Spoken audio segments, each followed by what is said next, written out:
ওজন কেমন লাগে লাগতো হইতো আর কোনো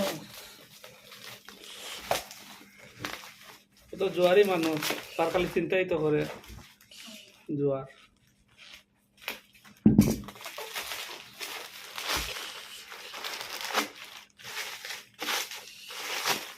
আমি এই যে পেশানি দিছে, হ্যাঁ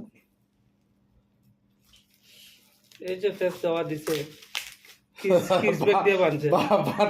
এটা খুললেন না ভাই যে বাবা আচ্ছা এখন আবার আরেকটা করে, এইটা কাটেন লম্বা। না সেটা তো ইতি আছে আচ্ছা বেশ লম্বা হয়ে গেছে, সমস্যা নেই এটা আছে ভিডিও বেশ লম্বা হয়ে গেছে, কাটেন। না না আমরা করতে থাকেন না আরেকটা করেন, এই থেকে শুরু করুন, ওই যে একটা কি ব্যাগ দিয়ে বান্ধা দিছে মুখ।